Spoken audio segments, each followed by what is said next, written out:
Hi, this is Michael Uslan. You're watching Batman on film. I have given a name to my pain.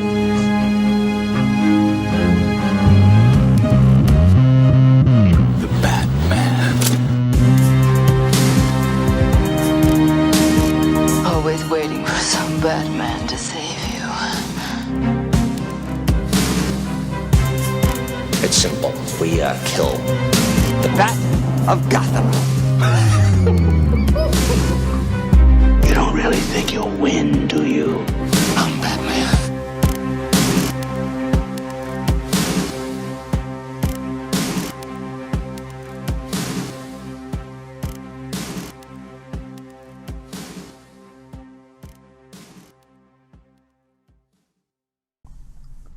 Hey now, welcome to episode number 47 of the Batman on Film vlog. I am the founder of Batman on Film, Bill Jett Ramey, and I'm excited today, Rick Shew, everybody. Rick Hello, Shew. hello.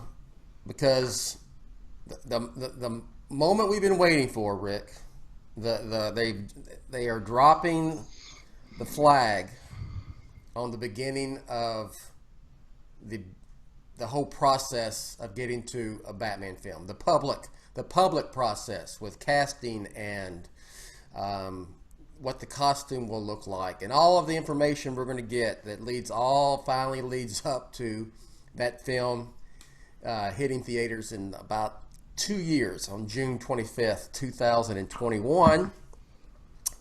So that's why I'm excited, Rick. It's starting to I'd really... be more excited if I could see. There we go. Okay. So, go ahead. Yeah. I mean, it's here. It's beginning to feel real. Yes. Absolutely. Yes, absolutely. It's beginning to feel real. And the reason why we're talking about this is because Thursday evening, Justin Kroll on Variety dropped a report that said that Robert Pattinson will be cast as Bruce Wayne / the Batman in Matt Reeves' The Batman. He did note that a deal had not been signed as of Thursday, but both parties were working to get it done as soon as possible. And the other trades basically reported the same thing, but kind of hedged their bet, saying the other guys, the other folks, Armie Hammer, Nicholas Holt, Aaron Taylor Johnson, maybe someone we didn't know about, was still in contention. But it's pretty clear that Robert Pattinson is the guy. He's the guy. This guy is going to be the new Batman. I'm pretty sure of that, Rick. So what do you think? Oh, and there was a meltdown, of course. We had an internet meltdown. Well, we'll get to that in a moment. That's a separate topic and nothing surprising. There's one going on with Game of Thrones right now too. Oh, yes, I saw that this morning. These man babies and fangirls and fanboys drive me nuts. Anyway, so when I got the news, first of all, it's no secret that I've wanted Jake Gyllenhaal as the new Batman. He was in talks. For whatever reason, that didn't work out. I was really bummed. And then I told myself I'm not going to get invested in any particular actor again. I'm going to just trust what Matt Reeves does with his casting. And then when Armie Hammer was in the running, I thought, man, I like this guy a lot. Social Network, he's great. Again, I don't want to get invested in this, but I could see him doing it. And then, that didn't quite work out. Now it looks like this guy, Robert Pattinson, is the new Batman. And I'll tell you, Bill, when I got the news, I was like, cool. Who's this guy again? Well, I mean, I did a vlog, but look, I've been hinting at this for a while. No, I know. I knew that. I'm not saying I knew that he was going to get the gig. I knew that he was under very serious consideration. Where a lot of people, I'll say a lot of people. I think anybody, most of the folks, the bloggers who are in the know and are trustworthy have mentioned him as well. It was no secret, and right. I think the fans just didn't want to believe it. Yeah, how can you cast the sparkly vampire from Twilight as Batman? Right. And, you know, and So I had to remind myself who Yes. he was. I Googled. I was like, You- oh, yeah, this you that's didn't even it's know that when guy. I brought his name up It's on that the guy. It's that blog, guy. you didn't- Yeah, of who? course. Yeah. It's that guy. So I know nothing about him as an actor. But again, I'm like, look, I'm just along for the ride. I 100% trust Matt Reeves until he gives me a reason not to. If he screws up this film, then I won't trust him. But I don't think he's going to, and I have confidence that this is the right casting choice. In fact, what I decided to do, I said, well, this is going to be fun because I'm going to explore this guy's work. And I started with a film last night, The Rover, with Guy Pearce. I think it was back in 2014. Not the greatest movie of all time, kind of a pointless film. But the performances are riveting, both he and Guy Pearce. And when I walked away last night, I ordered it on YouTube and I shut my computer down. I was like, I can. This guy is the real deal. I mean, have you seen Rover? The Rover? I've not. I've seen. Look, I have not seen 1 second of Twilight, and except for No, I haven't either. if I happen upon a trailer or a TV spot, that's it. And I didn't even remember. And of course, I've seen all the Harry Potter films. My kids grew up with them. I didn't even realize he was in it, and he was. Right, At one, right. I don't know how many films, but I had once his name came up, and you know I've learned my lesson. I did not go, oh my God, the sparkly vampire from Twilight, like the interwebs did. I said, okay, I knew this guy kind of receded back and started doing a lot of small pictures, independent type things, and really built up a solid freaking resume. And Sure. the film that kept being suggested to me or recommended was Good Time. That's next on my list, and I've watched a few scenes on YouTube. And That's all I needed. And apparently, you know, he's over in Cannes right now. The Lighthouse with Willem Dafoe came out, and it's getting just unbelievable flipping reviews, man. I mean, both of them. It's like they're like the only two in the cast. That's it, and some girl that plays a mermaid or some kind of you don't know if she's real or not. You know, it's some kind of real psychological type of movie, but it's getting the review. I've read several reviews because I've been trying to do my homework. Fabulous reviews. So I'm going to be forced to watch another film with William Dafoe. Well, I already had to do this with Aquaman. He's getting good reviews, man, in that movie. I don't know what your deal is with him. So He overacts everything. I don't like his performances, but there's been a couple of performances that have been fine. He was actually good in Aquaman, which was surprising. I couldn't stand him in Spider-Man, but that's not only get on the William Dafoe. I'm talking about this guy, this kid. How old is he? 33. 33. Yeah, a lot of people saying the youngest Batman ever. And I think that was Christian Bale was 30 or 31, right? Christian Bale was 29 when he got cast. 29, so 30, 31 when it came out. 30, heading to 31 when Batman Begins came out. Okay. So one of the things I've noticed about this kid, just in watching him, I call him a kid, but he's a grown man, is that he gets lost in his roles. Okay, his accent in The Rover is that's what I was going to ask you. Is it American? No, it's set in Australia, and he's like kind of a southern redneck from the outback, I guess. Oh, and that's the one he does Is it a southern accent he's doing in that? Yeah, American it's like southern accent. Yeah, I mean it's obviously got a little hint of. To be honest with you, it's almost not identifiable. It reminds me of Brad Pitt in Snatch, and I don't mean they sound alike. I just mean, you know what I'm saying? Like what is that a combination I saw a clip of? of him. It sounded very. Yeah, I mean it's got a little bit of that. What's the movie with the fried green tomatoes or Sling Blade? Sling Blade. Yeah, there's a little bit of that in there. I'm not saying that he copied it. I'm just saying, but bottom line. And then I watched the scenes with Good Time, and then I'm watching interviews with him. I said, this kid can just get lost in his roles. I mean, I don't even recognize his voice. I don't recognize him, and he's not like it's. You know, he's not putting on makeup or prosthetics or anything. He's just getting. He's one of those actors that I can just tell that immerses himself in his work. And what I have said, and you have echoed, and we've both said that what we want. We want who the director wants. Okay, but what we want the director to want is an actor's actor. All right, a person like Christian Bale that gets lost in their performances. You can't recognize Christian Bale. You know, you see him in Vice's Dick Cheney, or you see him. Right, I mean, he's just... For Christ's sakes, he played Bruce Wayne and Yeah. Dick Cheney. And Dick Cheney, right. both very well, I might add. Yes. By the way, Vice is a very underrated film. Yeah. I don't know why people. Anyway, I love that movie. Setting that aside, so that's what I wanted, and that's what it looks like we're getting. I tell you what, The Rover is, again, it's not the greatest movie, but if you just want to see two powerhouse performances, Guy Pearce and Robert Pattinson, watch that film. It negates or a little supersede a lot of just the narrative issues of the movie, but it's worth the watch, especially if you're wanting to know more about this guy because you're a Batman fan. Definitely recommend it. I'm going to watch Good Time next. The next up on mine is High Times. So, then I'll watch that one. I've got a list of like 5. Yeah, and anyway. I may even go see The Lighthouse just to check this out. I'll go see it. I'll definitely go. And look, let's mention that he's also Christopher Nolan cast him as a lead in his next film. So before he shoots the Batman, he'll be shooting with Chris Nolan as the lead. I wonder if Chris Nolan will give him any advice on playing. You know what? I've had people ask me, do you think Nolan put in a good word for him at Warner Bros.? I mean, they had to ask him, what do you think? You cast this guy for your movie. What do you think? What do you think about Batman? Right. You know? Right. I mean, and look, I was talking to someone yesterday in the business, and I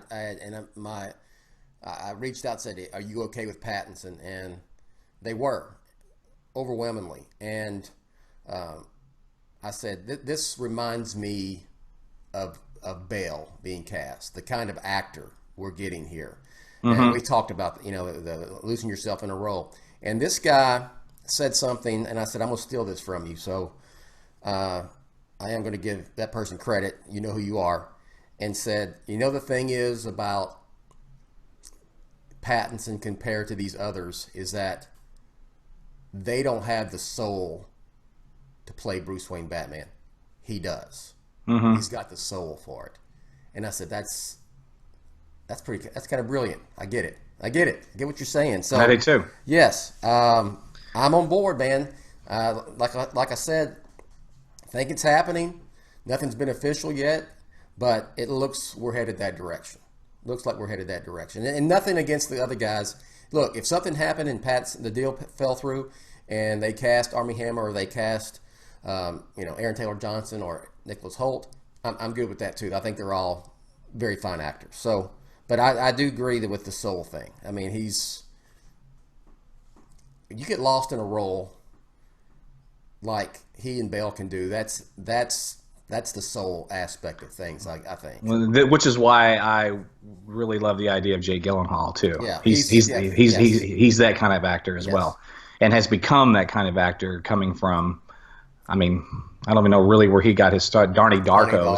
That's the first time I had heard of him.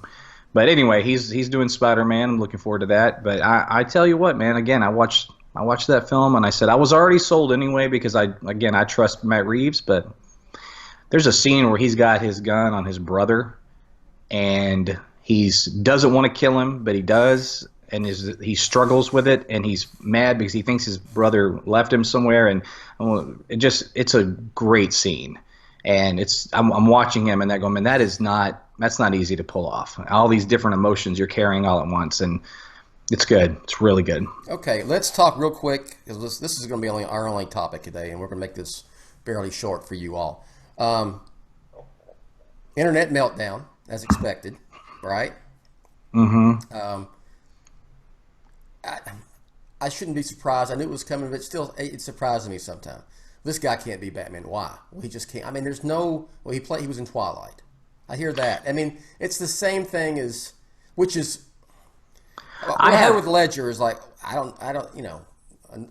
Some of the 10 things I hate about you or whatever are and then you would say, well, we don't need a gay cowboy playing. Oh God. Playing the Joker. Well, the thing is, in that movie, he is freaking brilliant in that movie, Brokeback Mountain. So that's not even a with Jake Gyllenhaal coming back to Jake Gyllenhaal. Just, yeah. Look, Brokeback Mountain. I mean, if you're homophobic, it's not a movie you could probably stomach, but it's a beautiful film, and when you talk about meltdowns, I mean, you have to go back to Michael Keaton. I mean, you just have to. And Mr. Mom is going to know. Who cares about Clean and Sober? Nobody was talking about that performance. He was Mr. Mom. He was a comedian. There's no way he could do it. Couldn't. Right. Just, and Night Shift, Night Shift is maybe my favorite Michael Keaton movie. He's funny in it, but he's also brilliant. Yeah, dude. Keaton is so great. I saw Batman '89 on the big screen again recently, and I'll just tell you what, still love that movie, still love him in that role. Even though I didn't like the sequel, I still love Michael Keaton as Batman. But so I kind of lost my train of thought here. I got to start thinking about Batman '89 on the big screen. That wasn't the casting. The casting of these. Right. Just the meltdown of fans, and then you talk about Heath Ledger's Joker, Anne Hathaway's Catwoman to some extent.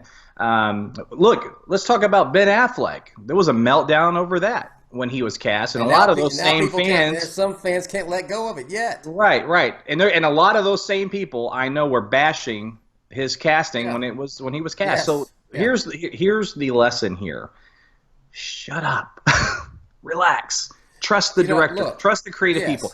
When has there been a meltdown where it actually was warranted? When the result was bad? Because I think Ben Affleck was a fine Batman in B versus S. Justice League's a different conversation, but as far as you talk about the meltdown to his performance was fine. That wasn't the issue with that film.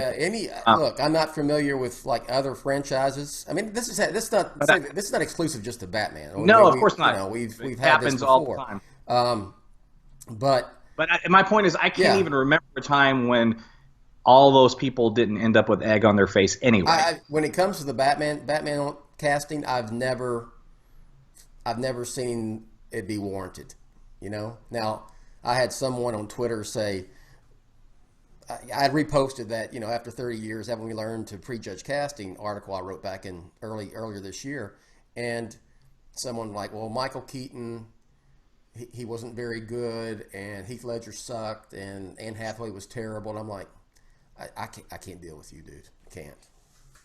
And maybe that individual genuinely holds those opinions. That's fine. Here's the issue with a take like that, or takes like that. We're talking about the general audiences. None of these people were rejected by the general audience. Nobody. If you have a specific opinion that you are a rare breed that thinks Heath Ledger sucked as the Joker, cool. But you know what? Everybody disagrees with you, and that's okay. But that's the point to this, is that the meltdowns have never resulted in a mainstream backlash. Someone wrote on anecdotal nonsense on the Batman and Film Facebook discussion group about it was kind of a long bit of a rant about the casting, and I said at the end, I just said, look, there's a difference. And it was like criticizing us who say, not really criticizing, but going, it's basically I can have worries about the casting. I can criticize it or whatever. And I said, okay, there's a difference than saying, okay, I'm leery of this casting. This is not who I would envision in the role, stuff like that. But as opposed to having a complete meltdown. Where you're going to change.org and creating petitions to have him removed as Batman, and just acting like an antisocial asshole, basically. It's usually the folks with some cartoon, anime, or video game avatar, and they have not their real name is their username. You know what I'm talking about. So. And the internet warriors, internet tough guys. Yeah, and it's internet tough guys. It's also people out in the open. Like on my personal Facebook page, I had personal friends going, "Oh, this is gonna suck. I'm out. This guy's terrible." I'm like, "Is he? Are you basing this off Twilight?" Yeah, they are. Because every one of them are basing it off of Twilight. Like, really? Can you understand there's a body of work that's past that? And by the way, he was just a kid doing a gig. I mean, that show was targeted for teenage girls or younger girls. Him getting and boys. Him getting that. Look, the Twilight franchise was huge. Let's not say it's some, it was some didn't make any money horseshit. Now, you may not like the content because, again, if you're watching this, it's probably not. Weren't the target audience. for that Right. for those films. But him getting that role was big, and Yes. it probably got him to where he is now. It's the same thing, you know. I know we George Clooney a lot of times talks about how bad Batman and Robin was, but he has also said that it opened the door to things that I wouldn't have gotten if I hadn't taken that role. Sure. Just because it was Batman. And he's a really good actor. And that, yeah, absolutely. He's really become a damn near great actor. He's done some superb stuff, man. But everybody has a start. Every actor has a start. Bill, if I ever broke big, somebody would break out my Taco John's commercials and mock me, right? Yes. Well, it never happened anyway, so it's a moot point. But we're talking. If you're watching this in Minnesota or Iowa or Wisconsin, you know what Taco John's is. Taco John's is. Yeah. What a cool little monkey. Anyway, but we have to link that somewhere. Yeah. But I'm kidding. But Taco John's. I'm just trying to think of great actors. I think of Tom Hanks, and even though I liked Bosom Buddies, if you look at Tom Hanks as the Oscar powerhouse actor that he is, he had some very humble beginnings. If you want to go, that was a goofy, early '80s goofy sitcom of him. Right. Him, two guys having to dress like women and live in a woman's dorm or some sort of women's home because they couldn't get. But hey, it was a hit for a while. So yeah, for a whatever, couple of you years. know. Yeah. But, yeah. So anyway, don't judge this guy off Twilight. I watched The Rover last night. I don't want to hear it. And the fan meltdown on the petitions, I'm seeing it on Games of Thrones right now. I don't watch that show, so I don't care. My wife's in LA. I know she watched it last night. I wonder how her reaction is. But people are signing petitions for them to the whole season. reshoot the whole season, just that's like gonna happen. remake The Last Jedi, strip episode 8 of canon, release the Snyder cut, do this, just. It's like all those. It was those thousands of letters that people wrote back in 1988 and sent to Warner Brothers to get rid of Michael Keaton as Batman. And Bill, I'm not trying to be an ass online, but it makes me laugh. I can't help it. So I've been sharing some of these and just put, please get laid, get a girlfriend, do something. It's just. I mean, seriously, it's like maddening sometimes. It's maddening. Yeah. And I understand we're passionate about this stuff, but if you're investing that much of your time in petitions when there are really serious issues in the world, in the country, I'm not going to get into politics, but I'm just saying just very serious things, and you're spending all your time Some articles, some satire petitioning website, movies. like The Onion wrote. We might be going to war with Iran. Yeah. I mean, someone Priorities, satire perspective. like 37-year-old man has internet meltdown and writes a 10,000 word essay on while Robert Pattinson shouldn't be Batman, and it was pretty hilarious. So that is funny. Yeah. So yesterday was the 20th. Here's a good example of something, and I should by no means be a barometer for anything wise and good. So the fact that I am tells you how pathetic you are if you're one of these petition people. That Rick Shew is a better person than you. Come on, you can do better than me. Anyway, 20 years yesterday was the release of The Phantom Menace. Huge Star Wars fan growing up. Obviously, I still am. Probably one of, if not the most anticipated movie of my lifetime for me was, George Lucas relaunching that franchise. I go see that movie in 1999 with my buddy Jody Reese, who you've met. Anyway, so Jody and I are watching the film. It's an early screening, like back in the day when it was like early screenings were midnight screenings on a Wednesday. And I hated it. I remember hating it so bad, and I remember being so pissed off that this is what we got out of waiting all this time, and this is a follow-up to that wonderful trilogy, and et cetera, et cetera. And I stormed out of the theater, and I let it go. I didn't go write George Lucas a letter telling him he ruined my childhood. I didn't. If there was social media, I might have put something on my Facebook page that I didn't like the movie, but I wouldn't have been hashtagging for 6 months after the movie was released, or a year. I would have been signing petitions to get it removed or taken off canon. I mean, come on, let it go. And where do you stand on that movie today? It's grown on me a lot over the years. What happened with that movie is when you didn't have the expectations for it anymore, you can look at it through a different pair of glasses, and you can appreciate what works. And incidentally, So for me, you wrote that movie in your head. Well, I guess probably in a sense I did. I at least saw it in my head. Yeah. Yeah. Figuratively speaking. Right, but no, but I know what you mean, and there's people that did that with The Last Jedi and The Dark Knight Rises. We talk about that all the time. Not to say you can't have legitimate complaints. I'm saying that a lot of it was just expectations, was Yes. a lot of people's problems, which is kind of the theme of The Last Jedi, but that's a whole other conversation. But what happened with the Star Wars prequels is that with each one that came out, in my opinion, they got better, and it made the previous one better as a result. And so when the trilogy was done and it was complete, I could look at it as a whole and say, the Phantom Menace not only works, it's necessary. But I could talk about that all day long. My point is that I was not happy. I didn't like Batman Forever or Batman Returns. I was mad at both of those movies for different reasons. But again, I didn't storm out and start signing petitions to you know, No, I went and cancel it? I saw Batman and Robin and just created a website to Right, there you go. You did something positive with it. Voice It's- my it's- concerns. It's funny that About- transition yeah. for me with Batman Returns. I remember being so mad because this is nothing like the first one. Doesn't feel like it. This Penguin stuff is garbage. I hate it. And then Batman Forever came out, and I'm like, oh, great. They did the exact opposite of Batman Returns. It didn't learn their lesson and went the other way, and this one's just as bad for different reasons. And then Batman and Robin, you just laugh, and then, now here we are, and we're going to get it's, Matt Reeves' film in 2021.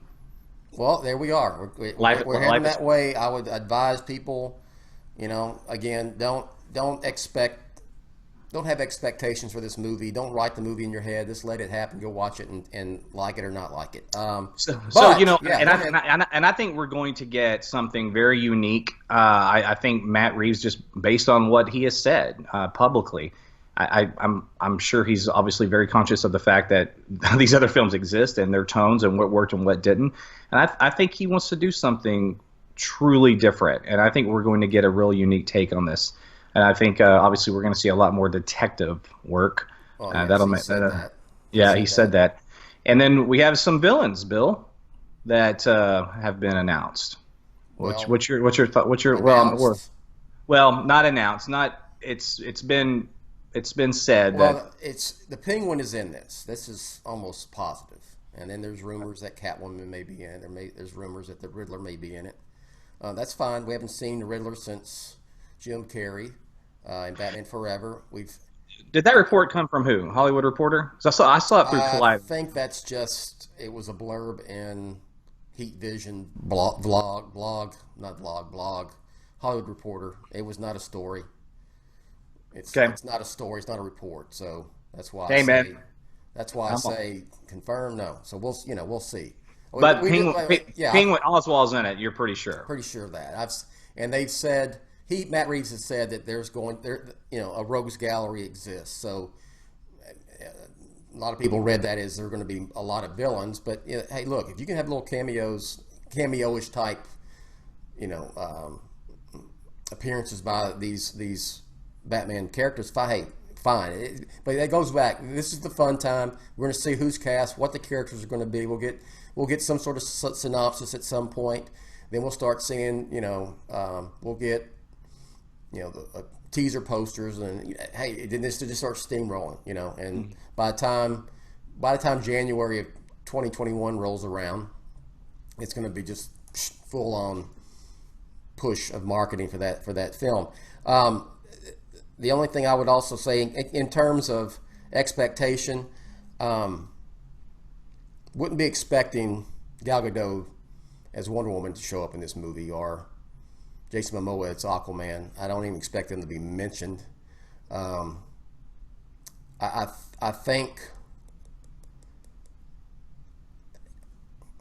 I got to say my words carefully here. It's a Batman movie. And it's not meant to lead to anything else other than maybe another Batman movie. We're not setting up a big team up film, and this goes for all these. They're just making movies and they've said it and they are less focused on a shared universe. I saw on the Facebook thing yesterday. Well, how does this work? Does that mean there's this Batman, and then there's the Ben Affleck Batman, and what are they going to do? Well, they're not planning on tying these things together, right? I mean, anytime soon, if at all. And look, Rick, how long did it take to get to Endgame? A decade. I don't know, 11 22 years. films. Yeah. And that ain't happening right now with Warner Brothers and DC. They're just making movies. You got to get this mindset of this universe and everything's connected. And if you want it connected, if you want to go see the Batman and think, you know what, somewhere out there there's probably a young Clark Kent who may or may not be Superman. Well, hey, knock yourself out, okay? But I don't think there's going to be there won't be anything in the movie saying you can't think that, but there also isn't going to be anything saying it is out there as well. And I can say this for Wonder Woman 1984, Rick. Okay, except for one line in Aquaman. One line was Aquaman its own thing, completely. That's it. So, any thoughts on that? No, not really. It just goes to the expectation thing. I think that this has been my guess all along. This thing's its own thing anyway, like intentionally its own universe, and then the stuff that worked in the DCEU that they're carrying on with Gal, with You're not throwing out the baby Harley with Quinn. bathwater. Yeah, those things are a whole new bath. They're gonna just keep moving in the direction of things that worked, and Birds of Prey and Suicide Squad 2 or whatever they're calling it. The Suicide Squad. The Suicide Squad is Ben Affleck's Batman exists. Is he out there somewhere? Yeah, sure, he is. But and then we're gonna have yes. Yeah, I mean that's just, you can think that he may even be referenced in one of those scripts being out there, right? Batman obviously exists, but I've been wanting Batman disconnected from that universe, even if they're simultaneous. Like I've said, I don't think they would do it, but if they could physically have Ben Affleck's Batman in one of those films and this could be its own thing over here, I wouldn't care. Obviously, that's not what they're going to do, but that's just where I stand. Don't start saying that, Rick, because that's going to cause a... No. Rick Shew said that Ben Affleck's Batman is going to come back. No, he's not. He's not coming back, especially Ben Affleck himself. But I would say that the Batman of the Batman is not a younger version of Ben Affleck's Batman. Right, and that's a good thing. Okay. Let it stand on its own. Yes. All right. Yeah. Okay. All right. Let's get the hell out of here. Anything you want to plug? The latest Batman on film. Well, I'll tell the story real fast. So Ryan Haas and I recorded a vlog, and we put it up, and we were looking at it, and there was just too many video issues, and so we just said, no, let's just. And so you and I and Ryan said, let's just take it down as a vlog and put it up as a podcast. And so Ryan went in and enhanced some of the stuff to make it sound a little bit more podcasty in a sense, made up word there. It's up. It's really good, man. We talk about in-games box office, our reaction to it, since we never did a proper BOF podcast on that. We talk about a lot of Batman talk. We talk about The Matrix. We talk about Ghostbusters. We talk about all kinds of fun stuff. We obviously talk a lot about Star Wars as well, because we never did a podcast for The Rise of Skywalker. So it's kind of all in one. And I can't. What's the episode of that podcast? I don't even know. I think It was vlog number 47. I think this is vlog 47. I think it's 144 podcast. Anyway, go find it, and if you subscribe to any of where you can find podcasts, it pops up. So it's already popped up on wherever you listen to them. So and so it's good. And then also just support Ryan, because he's really been doing a good job. We're doing a great job with the podcast in general, booking good guests, having good conversations. So just make sure that you're keeping up with the podcast, even though he's not doing them anymore, and I'm not really doing them much either myself. I promise people, once the Batman starts gearing up, I'll pop up on some podcasts. But that's kind of their thing. I kind of let them. That's their thing. Come on. And then I'll plug one more thing. I recently guest. I almost said guest starred. That's a weird way to phrase it. You were a guest. I was recently a guest, right? I was recently a guest on the Fanboy Garage podcast, which is a spinoff of Revenge of the Fans. And those guys are great. It was their 1-year anniversary, and I was their first guest, so they booked me and had me back on, and we just talked Star Wars for an hour. Those are great guys, Aaron and Chris, and so is Mario. But anyway, it was a really good show, so please go support that as well. That's all I got. Shewrick, SHEWRICK. Follow me on Twitter. Okay, I got nothing. Just read Batman on Film, please. Watch the vlogs, listen to the podcast, read the comic book reviews. Read the editorials, do all that do stuff. all that. Yeah. I put this up on Twitter, by the way. You have your mask handy? No, it's all over there on the other side of the room. You can't. I'm just gonna go out. I'm so excited for the Batman, dude. I'm ready. I'm ready to cover it. You know, this is the first time I've covered a solo Batman film with you. Yes. You know what? I will say it real quick. There's more buzz. I can just tell the difference. I can tell the difference. It's more buzz for this than there was for BVS and Justice League when it comes to Batman. I can feel it. Besides getting a lot of traffic, yes, isn't it? and it's that. It's not only that. It's just you can tell. I mean, it's Batman, solo Batman again. Thank goodness. It's been a long time, since 2012 with Rises. All right, Batman on film, authoritative, definitive, and the Dadgum original. I really wanted to. I wanted to do this. Why didn't you do it in a Batman voice? Oh man, Do it again. All right, Batman on film, authoritative, definitive, and the Dadgum original. All right, thanks for watching. And hey, if you like what we do, Batman on Film /Patreon, be a supporter. And we are out. Thanks for watching.